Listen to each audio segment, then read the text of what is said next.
머스크는 과거부터 일관적으로 전기차 보조금 폐지를 지지해왔고 이번 법안에도 그것이 포함되었기에 그 부분만 본다면 머스크의 뜻대로 흘러가는 것이고, 이 부분을 어제 영상에서도 전해드렸었습니다. 그런데 그가 이번 예산안에 불만인 이유는 그 외에 법안이 전체 정부 지출을 줄이지 않고 오히려 빚을 늘린 점 때문으로 보입니다. 그는 정부 효율화와 지출 감소를 강하게 주장해왔기 때문에 그의 입장에서 지출을 줄여놨더니 또다시 빚을 늘리려고 하네 하면서 허탈할 수밖에 없는 것이죠. 32만 팔로워의 크리에이터 파르자드는 5월 23일 재앙적인 공화당 법안을 고려하면 미국이 가질 수 있는 유일한 기회는 폭발적인 GDP 성장뿐입니다. 만약 앞으로 2-3년 안에 이러한 일이 일어나지 않는다면 우리는 끝장입니다 라는 글을 올리며 현재 공화당의 예산안이 미국 경제에 부정적 영향을 미칠 것이라고 우려하였고, 유저 베럿 호파스는 이 글에 댓글로 일론이 정치에서 다소 멀어져 인간형 로봇으로 GDP 성장을 가속화하려는 이유가 이것 때문일지 궁금합니다. 그가 이것이 유일한 해결책이라고 믿는다면 이것이 가장 논리적인 선택일 것입니다 라고 쓰며, 최근 옵티머스 로봇의 가치를 지속적으로 강조하는 일론 머스크의 행보가 이번 예산안 때문이 아닌가 하는 추측을 하였습니다. 일론 머스크는 해당 글을 인용하며 저는 GDP 성장을 가속화하는 것이 필수적이라는 어쩌면 당연한 결론에 도달했습니다. 정부 효율부서는 미국의 파산 시점을 늦추기 위해 훌륭한 일을 해왔고 앞으로도 그럴 것입니다. 하지만 정부의 낭비가 심해 오직 생산성의 급진적인 향상만이 우리나라를 구할 수 있습니다 라고 말하며 앞선 베럿 호파스의 추측이 맞음을 확인시켜 주었습니다. 그리고 유저 스페이스 슈더는 일론에게 휴머노이드 로봇이 국가의 GDP에 실질적인 영향을 미칠 수 있는 시기는 언제일까요? 라고 물었고, 일론 머스크는 4에서 5년 정도 걸리며 FSD는 1-2년 안에 눈에 띄는 영향을 미칠 것입니다 라고 하였습니다. 일론 머스크가 FSD 기술이 1-2년 안에 미국 GDP에 영향을 미친다고 한 것은 테슬라의 자율주행 기술이 경제적 생산성을 크게 높일 잠재력을 갖고 있음을 의미합니다. FSD가 상용화되면 테슬라 차량이 로보택시로 운영되어 공유 경제를 활성화하고 운전비용 절감과 효율성 증대로 경제적 가치를 창출할 수 있기 때문입니다. 또한 자율주행으로 운전 시간이 획기적으로 줄어들고 물류 및 운송 효율성이 증가하며 전체 비용이 절감되어 생산성이 향상됩니다. 교통사고로 인한 운송 지체도 줄어들 것입니다. 더불어 자율주행 기술 확산은 소프트웨어, AI 등 관련 산업 성장을 이끌어 GDP 상승에 기여한다는 것이 머스크의 전망일 것입니다. 테슬라 인플루언서 닉 크루즈 파탄에는 이 대화를 인용하며 사람들의 일론의 이 발언이 얼마나 큰 의미인지 이해하지 못하는 것 같습니다. 그는 기본적으로 정부 효율부서가 할 수 있는 일에는 한계가 있으며 결국 다른 해결책이 필요하다고 말하는 것입니다. 그 해결책은 테슬라 옵티머스 봇과 자율주행 기술입니다. 거의 무한한 상품과 서비스를 제공하는 풍요로운 미래입니다 라고 하였고, 테슬라 인플루언서 소여 메리츠는 이것은 테슬라, 스페이스X, XAI 등의 호재입니다. 일론은 기본적으로 정부 효율부가 미국 재정에 어느 정도 도움을 줄 수 있지만 그 한계가 있고 옵티머스, 테슬라 로보택시 등 성장을 가져오는 것들이 궁극적으로 더 중요하다고 말합니다. 일론은 이제 이러한 것들에 노력을 재집중하고 있습니다. 엔지니어 일론으로서의 귀환입니다 라고 반겼습니다.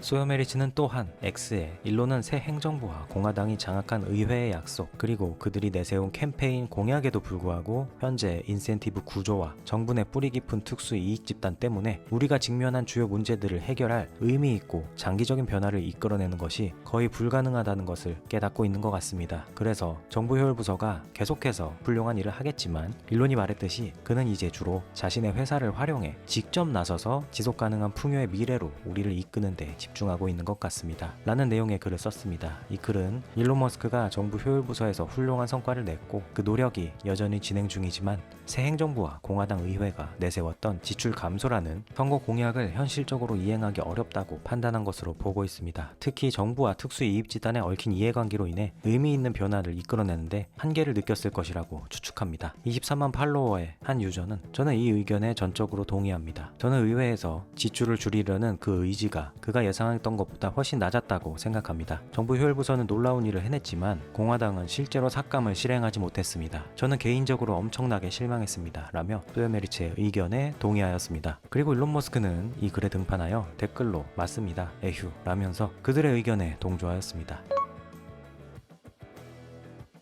유저 마이크 P는 최근 인터뷰를 순회하는 일론을 보면 오케이 그렇게 나온다 이거지 다들 죽었어 잠깐 기다려 라고 말하며 그의 레벨 99짜리 궁극기 마법을 발동한 느낌이 듭니다. 그는 최근 X에서 정말 조용했습니다. 그런데 이제 그는 커리어 사상 가장 장대한 던전 사냥을 시작하려 하는 마법사 같습니다. 당신의 풋옵션은 이제껏 없던 수준으로 망할 것입니다 라며 일론 머스크가 최근 정치적 활동을 줄이고 기술 혁신에 집중하는 모습을 보이는 만큼 테슬라가 앞으로 큰 성과를 낼 것이라는 낙관적 전망을 표현하였습니다. 그리고 일론 머스크는 해당 글에 댓글로 마법사 지팡이 이모티콘으로 화답하였습니다. 그리고 소요 메리츠 또한 일론이 다시 전시 CEO 모드에 돌입한 느낌이 확실히 듭니다. 최근 몇 주간 그의 회사 관련 게시물이 5배 늘었고 정치 관련 게시물 빈도는 크게 줄었습니다. 이번 주에 그는 하루에 3번 라이브 인터뷰를 했고 대부분이 테슬라에 초점을 맞췄습니다. 엔지니어이자 기술자로서 활동하는 것이 그가 진정 즐기고 사랑하는 일이지 정치는 아닙니다. 사람들에게 사랑받고 세상을 더 나은 방향으로 바꾸는 제품과 서비스를 만드는 것, 그것을 보는 게 정말 좋습니다. 앞으로 몇 달이 흥미로울 것 같습니다 라며 전쟁 모드에 들어선 일론을 격하게 반겼습니다. 작년 이맘때도 일론 머스크는 전시 모드에 들어섰습니다. 2024년 4월부터 5월쯤 테슬라는 전 세계 직원의 10% 이상을 감원하고 주요 임원들을 해고하며 대대적인 구조조정을 단행했습니다. 당시 슈퍼차저 팀 전체를 해고하고 핵심 인원만 재고용할 정도로 머스크의 의지는 대단했습니다. 그리고 머스크는 당시 X에서 5년마다 회사를 재편하고 간소화해야 합니다 라고 밝히며 전의를 불태웠는데 당시 주가는 $170 근처였고 전시 모드로 불을 태운 결과 테슬라는 작년 연말에 전고점을 새롭게 갱신하기도 했습니다. 현재 주가와 비교해보아도 정확히 그때 2배가 되었습니다. 이게 앞서 말씀드린 테슬라 인플루언서들이 일론이 전시 모드에 들어선 것을 반기는 이유이기도 할 것입니다. 올해 전시 모드가 마무리될 때 테슬라는 또 얼마나 성장했을지 기대가 됩니다.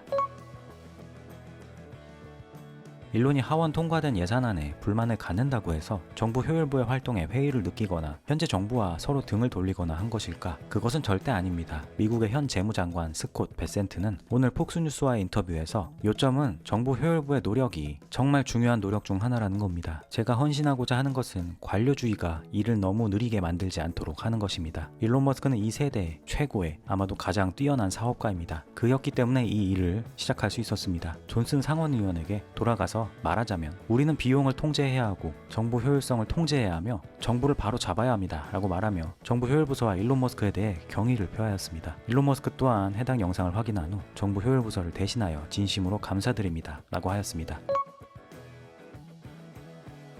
정리하자면 앞으로 일론 머스크는 전시 CEO 모드를 지속하며 정치적 관여를 이전보다 줄이고 테슬라 혁신 가속화에 더욱 집중할 것으로 보입니다. 그렇게 옵티머스와 자율주행 기술을 꽃피워 한계에 부딪힌 미국 GDP 성장의 핵심 동력으로 삼겠다는 계획인 것입니다. 테슬라는 작년 전시 모드 이후 눈부신 성장을 하였습니다. 코텍스가 들어섰고 추가로 하나 더 짓는 중이며 상하이 메가팩 공장이 들어섰고 또 추가로 텍사스에 하나 더 짓고 있는 중이고 4개의 공장에서 동시에 모델 Y를 성공적으로 생산 전환에 램프업시켰으며 로보택시 출시가 목전에 와 있습니다. 옵티머스의 발전상은 말할 것도 없습니다. 무엇보다 주가가 2배로 뛰었습니다. 그리고 다시 한번 그는 전시 모드에 들어섰고 이제 앞으로 테슬라는 또 한 번의 큰 도약을 할 것으로 예상됩니다. 그럼 오늘 영상은 여기까지 하겠습니다. 저는 다음 영상에서 찾아뵙겠습니다. 시청해주셔서 감사합니다.